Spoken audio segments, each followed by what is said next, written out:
hi kan kang lai dei anaki manga je kan le thu ya ran godin kang la dei sang la zalin ka et ki lawale kan ge na zizo kan lockdown home ji kan ki khom na ke loin zilai kan senior kang lai kan ya kunung chi zalin tuin chief kang lai hin ka ge ka chief kang lai de ka kin chan na ji chui le nana baby kang lai te ung di mon la ba hin di pau sam di aki kan ke ka ka ding le do ka ding le do ka bu ya pastor pan le kang lai te pau sam sang ki kan le ka bu hi thim na la ya ta bang din mo na ko om le chu chu chief hi ma ma le ke di ka ta kinga i to abang ile kang lai ten di sang na di ding ki pa ga dan le pati ni le mati ai le pension fighting le kita chief major promotion le pension fighting kita kun phani pi ki jun gong na bona masan ki patung ge ni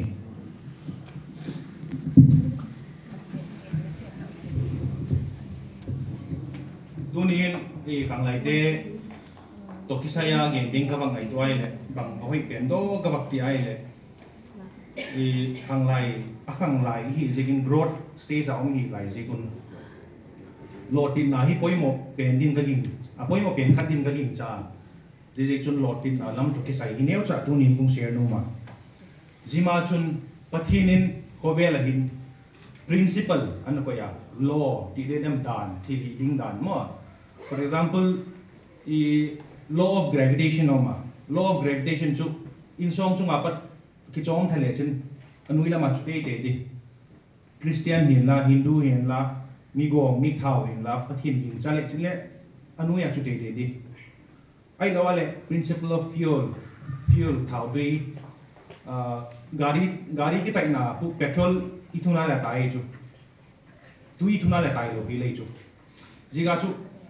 nang chu ku hi le chin le petrol na thun phora le gari chu tai te di ti nai chu jiga chu principle pathin in anasima ji principle dung zu ya chu hi bola le principle ku ma hi za chu le de sak chu mani bo a jiga chu pahin ana setup te hi izu ya le en le hin kwa hin lotit na ading le principle pathin ana ko ya zo chu izu ya le loting thading ku hi le chen le loting thading ti hi pattu ni hin ne cha khung share no ma adiga khang lai te principle hin kwai nei loi le hin ku hi jingkali thawa office kaya le ithil golding ibola nita gung ki le ki da ani newa ti chu hi jing di tia kha hi jing kha ngai to le hin ku hin man hi om lo ka sama ma jinga chule tunia khang lai te adiga na competitive exams chum chule exam na dang chum na ki prepare now hin atam zo hin bangtia ki prepare de do bangtia lotin na hi de do ti hi poimo ma din ka hin cha adigin tunia ka ba competitive exams delay huwa competitive exams hi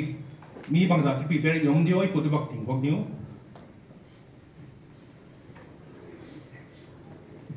okay atom thi ma je ngai le om ding ka ging cha ai chu kang lai de yung na lo pe nu chu hi le competitive exams ti o prepare ding a ong hi wa ziga chu da gai hung na lo na wa hi bangtia ki prepare ding hi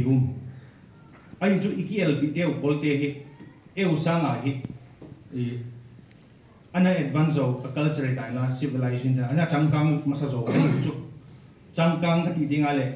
ki chei na lam hi lo ki chei na lam fashion ne la chak lam hi lo changkang ka ti dinga le ngai tu na culture lung kim lama hi an changkang masa zodai ahi jigun amo hi kiel pi ahi jigin bang tia hin pani la di wa hi je chu tun competitive exam asang pen UPSC bang ko kol de to par de ku i bang to dai le atom pena da ka git le ka sim kum ni masanga preparation na pato ahi chu ale jite chu kiel pi ale ewen amo tinga i phak thi ni di wa chu ewen le da ka long ra sim di wa hi ta ka git sim di wa hi luôn en le 8 hours shifting ấy đi and ai rồi le pum khat masanga en le mo ki prepare da ina pat di wa him ai đi luôn di mo hilawe chu amo ipha lo jiga hi ewin dakal kit amo na simal hen dakal som le gup isin di we chu amo usanga le di a isin jo di we chu le ka amon kum khatma ane ki prepare wa em kum ni ma preparation in a ball di we chu amon hard working about 10 times hard working di ball di we chu ji hard working kha i ball di apoi mo sik chu le ji amon dakal kit asim jo nungai le alo tinga to ma tom na la yo chu e ho loi thing tang mi di ka dakal li vele si mo dakal thong vele si mo exam a yung pass lo yung lo ting le ma to ma kisa mo bang si ga lo ting lo bi to a chang le pathin nei wang sak lo we mi wang si ke ko ki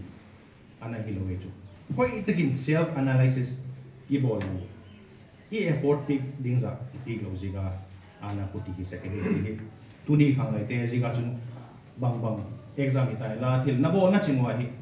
ale sanga tamzo i bol ngai we ti nge cha kong den no ma jima chun zo le dana principal again kha baklot ki leng principal sagi kong de la hun tu ni la ba ta hun ni ta ni sa no kin de ha chong thi lam ben ngen ka tin principal sagi no de la dana principal hi jun ju ya ka principal hi isu ya le kuma principal ne respect chu nei lo si principal chu isu ya le lo ting ye jing ding aya zika chu principal mas pena apoi mo pena principal lo hun tel lo chu le 6 P's as 7 P's katia 7 principles amas pena pathin aya dan kale baby na game ka putting God first in your life ika zika apoi mo penin ken le kaging cha baby na game aken kung sa ken den ayo le kung reaffirm in din zika foundational bang kim na bon na zika pathin ni amas pen hiding na hi ziba na chu adang principle wa ka all ola isu ya le hindi ya zika umlo wa ka dang chen ta lotin na mu le chin le zika umlo ai le lotin na tak tak kilo din kaging cha ziding zi basis sa chun Bible chang khat sin ka din Genesis bung som pu chang ni lalpa chun Joseph ko ma auma lo ting takin asim ta aku ai tami in achun auma chang som ni le thum ai sam ki dale lalpa chu Joseph ko ma auma thili ta ko chu lalpan alo tin sak sek zikin sungkul wang pa chun akuta thilmun thil mong chu ai pi ti tapoi akitia Joseph pathinin aom pi ziga lo tin akiti chu bang ziga Joseph pathinin aom pi ide Joseph hi amel hoi ziga ai lo le angai bek ziga pathinin aom pi ide Hello hil mo Joseph pathin om bi zik chui le Joseph in pathin anai masa Joseph pathin thu amanga zika chu pathin om bi ei jo Jacob bungli changi diet pi dai le pathin nayun ti chun aman hun nai na pakiti jo pathin in hung nai tin ang nai zo tinga le nang pathin nai ding nahi Hello ei chu pathin na yun a condition ka and pathin inay masag ngay ana hiday ejo kijun aman un na example dang kat kichuy le Daniel chanchin aw kita Daniel bungup chang tum isimay le Daniel hin thili the na padik aneng zigin loyu padang te le thunei te dang sam chun ang chal lang pai ta zirik chun lengin lalgam pumpia ko ichu ha asata akitia bangziga Daniel loite laga chal lang taka om thein tiale Daniel in le pathin ananai masat eju ahin ku etale ni chenga thumbai pau chang Jerusalem gam put nga pau chang mo azole leng ten bange zule sa pi na man zule sa mo koi ut lo pathin an anai masai chu jiga chu pathinin dinil a om ana hi chu azole example khat kit ka bak lo ut kita leng Israel te leng lak lak hin ku hi lo ting pen din na ging chau David di ai do ka ti again David di Israel de leng lak lak hin lo ting pen le min thang pen din ka ging cha mo David katina sorry David leng David hin ku hi e dai le a interesting ma jinga pathin hi a man after God's own heart ti chu ati hilling pathin ati hilling ya jiga chu Danielin sorry again kilunga Davidin pat achi na ding lampi kalkhat asu na ding ahi pathin adong chat jail sa chu Samuel e khabu e dale i Davidin pathin ni ku ve athili ding ho hin adong sa chu example khat nei ni la thung lang tin Samuel bung som ni la thum chang khat chang ni ngai ti Philistine ten kela ku chu adowa kula bu ho le alak sak zo ke un tin David chu ahitwa ti chun David chun ji Philistine te chu kabado dem tin lalpa adonga chun lalpa chun David koma Philistine te chu bado in la kela ku chu wahum bita atia 1 Samuel chapter 30 verse 8 to 9 ale yet kilai le jilai kan America te han zikla kha abulu bu kahia Davidin pathin koma Jimmy bulu te chu kadel zuidem kadel phozo dem tin lalpa chu adonga lalpan del zuya del pati in natin salamat teule abonun puktok ngi ding nahi ati chu 2 Samuel bung ni chang dia isin kidale David chun Juda gama kopi koi tak hima koi tak hima kabachiin kabaladem tin lalpa adunga chun lalpa chun akoma bachi in atia David chun koi tak ahin kabachi ding atia lalpa chun Hebron lama atia iya daile Davidin akalkat step kanen asun na ding ahi pati ni tong chat zel sak ejo jika aga su iya daile binoting mama ni chu ti mo David binoting mama ni ania jikchun amas pena God he first a poising zi bul pi pen foundation ni ka gi cha ani na purpose ai le direction phaila ma chi ding na him phaita ka chi ding him tu ine loi le ilampi isot na ding chi hak ma jinga je chun tu jing ka lek khom ding a khong ale purpose ta kai khom ding ka hi ka he ji ka dai ka hong the jing ka ya ji ka chu purpose ine angaya athum na passion thanop na purpose ine loi le thanop na le wa ke loi chu jiga chu thanop na ine apoi mo ma jinga lunglu na thanop na idem example hoi pen chui le Isu Kristan ka anchu lalpa de lambo la ati chu jiga chu eon le it munahim anahim alo tui sanga koi mo so imu nai lo le I purpose ki henai pu dinahi alina planning ni ai chu proverb bung song guk chang kara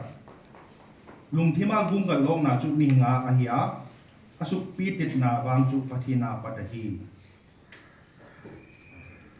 suk pitit na ding ai and plan is hin ai chu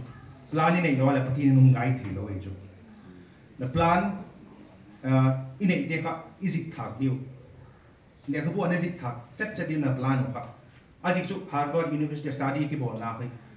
plan zik thate him 42% success rate of me tiu chu izik thak ai le planning hi wa na wa ngai to ding ale example kan gen le long le ta lin om cho tu ya kinga e chu board ko makinga tai lo e chu asungai chi ale a control tu a hek na kun ne waneu ome chu ale chu ku aveila ma hek ala aveila ma tai di changla ma hek changla ma tai di e chu I hek ale along tai lo chu aveila ma hek chen aveila ma tai lo di changla ma hek chen changla ma tai lo di bang ji ga hi along ki tol lo e chu baim khat goal khat nia na chi lo ai le along khat ki tol lo di chu so pathinin nang baim khat mun khat chi a plan khat nia na chi lo ai le pathinin hung direct the lo ding ei ki kha planning ai ha abana people mi him na ki bok pi te poi mo ma jinga mi nga la gan thop pi la gan average chu nang na hi a kia jinga chu mi na ki bok pi te hi poi mo chu mi pha na ki bok pi le nang le a jing ni mi hoi lo ni ki bok pi le nang le ki bok pi jinga chu adika khang lai te I loi ki bok pi te hi I choose team ma diu poi mo ka sai